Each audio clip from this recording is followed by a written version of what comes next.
Hey guys, I'm sorry I'm not wearing a shirt. I sweated through it during the video. I'm playing, I sweated through it masturbating. Anyways, it's time for my weekly Game of Niggas review. Let me see the name of this episode because I don't remember shit like that. This episode is titled Mockingbird because someone bird was mocking their ass, I guess. I don't know. Let me get the boring dragon bitch out the way first. Daenerys Storm cunt. My hate for her grows even more. This bitch. Okay, the nigga Dario, the nigga that cut off the two-head dude's heads, the sellswords heads last season. They recasted him. He had blonde hair last season. Now he got black hair or brunette. I don't know.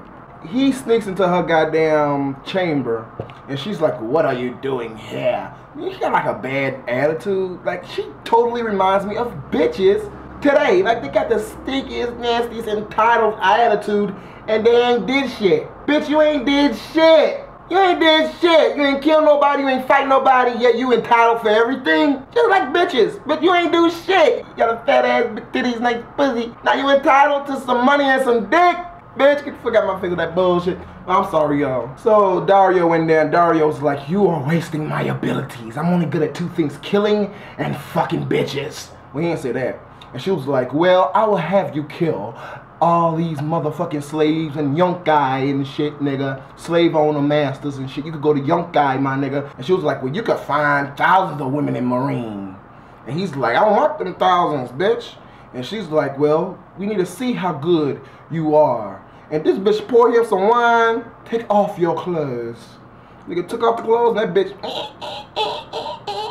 hoe. She's a hoe. Little piece of shit bitch. So that makes me mad, because the old man, next scene, the old nigga that wanted to fuck her, Jorah Mormont, I think that's his name, he come into the chamber, and the nigga walking, Dario, nigga sweating and shit, walking, talking about, "Hey, she's in there. She's in a happy mood now." And the old nigga's like, "They just had sex." And I'm like, why didn't he bring it up? Because she's my queen, and I do as she say. Nigga, I would have left right there. I would have left right there. He has a pardon from the king for the first season for spying on that bitch. I would have left right there. I would have walked inside of that chamber room like a pimp. I would have walked in there and like, "Look, Daenerys Storm cunt, I'm tired of your games. You never want to listen to a nigga, first fuck of all. When you do listen to me, people is already dead afterwards, first fucking of all. Second of all, you know I told you I loved you since season 2, bitch. I killed a Dothraki for your motherfucking ass. I was your head knight, the only nigga around you that protected you when your brother was on that bullshit. And you gonna tell me after Khal Drogo died, you gonna tell me a nigga that came for not even a year got in your pants before me? Ooh, I would have left that motherfucker quick as shit. That is some bullshit. And you know what? The bitch thinks she's slick. Because when the old nigga came in, she was like, "Oh, you up early," because she got caught. "Oh, you up early, motherfucker." Then she gonna listen to him to make him feel good because she just fucked Dario. "Oh, I'm gonna listen to you and make sure you tell Dario you changed my mind about, you know, the killing of the slave masters." She don't want the slave masters to be killed anymore. She wants them to be reasoned with, and if they don't step in line, then she'll kill their ass. She listened to Jorah Mormont because Jorah Mormont was like, "I was a slave owner, master, whatever too. I used to kidnap people and sell their ass. If Ned Stark had the same anger like your bitch ass, my ass would be dead, bitch. I couldn't help you." So he made her feel bad, and she was like, "Fine. Make sure you tell Dario you've changed my mind." That was her little way of saying, "I'm gonna give him this little bit just to make him happy and think he's big, and so he won't leave me because I just fucked another guy." Like Dario cares. Okay, I still got the pussy. You changed her mind, I changed her underwear. I mean, come on now. Then we got Bran coming to, I'm skipping shit. We got Bran coming to see my nigga Tyrion. Dressed up, looking like a damn gay ass pirate and shit. He looked cool. Turns out Cersei fine ass paid him off. Gave him money, gave him a bitch to marry, made him a lord, gave a nigga new clothes. So Bran comes in there, my nigga Tyrion, aka the White Cephas. He was like, "Wow, I see you got new clothes." He's like, "Hell yeah." He was like, "So you ain't gonna fight for me?" He was like, "Nah, your sister already did all that." Well, who cares? Point is, it was a good scene. Bran didn't seem like he wanted to leave my nigga Tyrion, but what else can Bran do?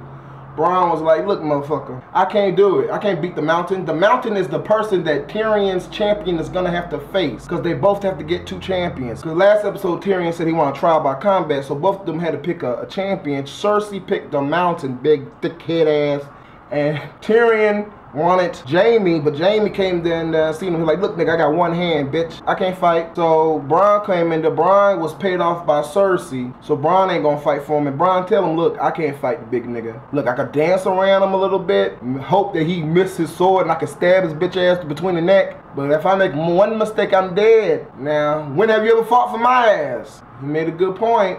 Then the third person that came in there was Oberyn, the nigga that be fucking other niggas and women and shit. He got a long spear. He come in there like a boss. Tell Tyrion about this story about when he was a baby. His sister told Oberyn, and Oberyn's sister that was killed by the Mountain. The Mountain killed Oberyn's sister and raped the bitch. It wasn't on the series. It was like the prequel to the series. It happened. Oberyn telling Tyrion this. Tyrion got tears in his eye because Oberyn tells Tyrion that when he was a baby, Cersei grabs his dick and was squeezing his dick, talking about he's a monster. She hates him. Talking about he had a red eye and a tail and a big ass head. And Oberyn was like, you didn't look like a monster to me. You just had a big ass head a little bit, but you didn't look like a monster to me. And he was like, I have seen the injustice, or something he said about that, but I want to bring back justice to my Elia. That's her name. His sister was killed by the Mountain. So Tyrion was like, if you want justice, you've come to the wrong place. That nigga Oberyn said, no, I've come to the right place. I said, oh! That nigga Oberyn ain't playing. He said, I will be your champion, and I will rectify or something the wrongs done to my family, starting with the Mountain. So really, Oberyn only want to kill Tywin and the Mountain, I believe. So Oberyn is going to be Tyrion's champion. It was a beautiful scene because Oberyn had tears in his eye, Tyrion had tears in their eye. I was like, that's a good fucking scene, man. I'm gonna watch it on YouTube later. Oh, another good scene. I'm skipping shit.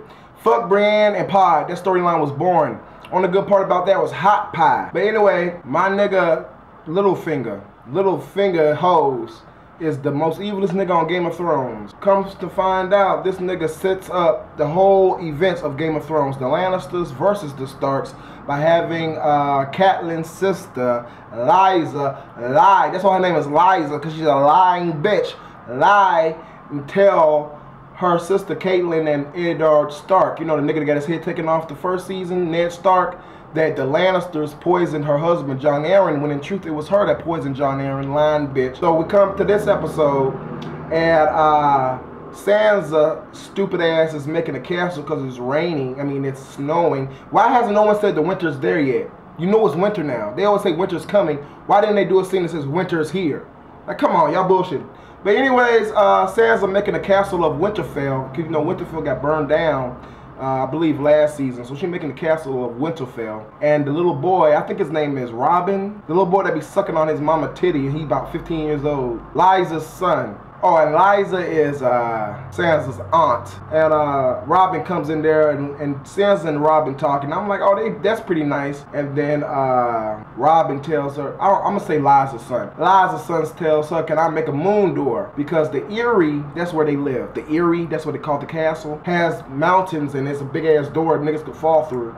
And he was like, why Winterfell don't got a moon door? I'm going to make you a moon door, bitch. And he accidentally knocked over her damn Winterfell castle shit. And this bitch getting mad at him. He like 10 years old. You ruined it. You ruined it. Why? You ruined arguing with him. I'm like, bitch, you a guest in their home, first of all. He's a little prince, second of all. His mom was crazy. You was about to break your fucking hands. Third of all, are you retarded? Then she slapped the little boy. I said, yeah, she's retarded. Little boy runs off. Then Littlefinger comes down.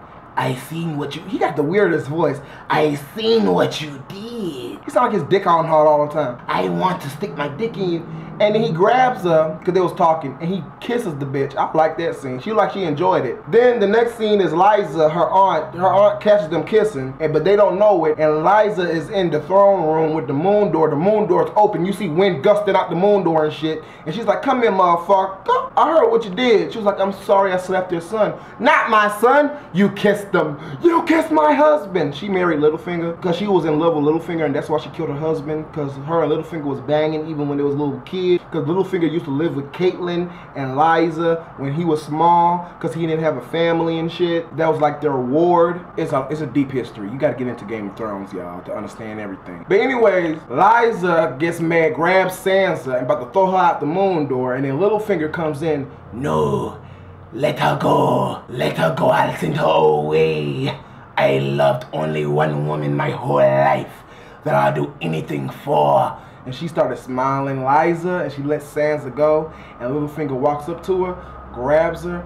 I always loved your sister. And she looked like, oh hell no. And he pushes her through the moon door to her death. So who's gonna get a little boy his titty milk now? No one? No one's gonna get a little boy his titty milk, right? He ain't gonna get no titty milk. But anyways, we see Arya and the Hound. Boring. I'm gonna cut the when they kill the nigga. To the second Arya and the Hound scene. They get ambushed by that fat nigga from the remember that episode season 2 where Arya saves Jaqen Hagar, the face-changing guy, and Jaqen was in a cage with like 2 other niggas. The 2 other niggas that was in the cage, the fat one and the skinny one, comes after the Hound because the Hound has 100 silver on his head because of Tywin putting some money on the Hound's head because he killed about 5 Lancer guards. So the fat guy and the skinny guy from season 2 makes a reappearance with swords, and the skinny guy bites the Hound on his neck and rips his neck the fuck off with a big ass chunk like he's a steak and shit. And then the fat one was standing right there, and the fat one tells Arya and the Hound, yeah, Joffrey's dead, bitch ass niggas. And they look at each other, and then the Hound was like, is he on your list? And cause they met before, and Arya was like, no, he couldn't be, because I didn't never get his name. And then the Hound says, what is your name, to the fat guy, and the fat guy tells his name. Oh, I forgot to tell you, when that little skinny nigga bit the Hound on his neck, the Hound grabbed him by his neck and ripped his fucking head off. Well, he ain't ripped it off, he ripped his neck, just cracked the shit out of his neck. So then we hear the Hound ask the fat guy for his name. The fat guy says Rorge, and then Arya says thank you. And she has the long, needle, and she stabs him in the freaking heart because the Hound taught her how to stab people in the heart because the Hound had to stab that guy in the heart in the beginning of the episode. Good episode. If I forgot anything else, it was boring. That was my review of this week's episode of Game of Niggas. Next episode, Tyrion is going to have his champion battle with Oberyn versus the Mountain. And I don't know what's going to happen. I do. I don't want to spoil it for y'all. Anyways, like this hoe, comment this hoe, and send this hoe to your other hoes. See you next week for another Game of Thrones, bitch ass nigga.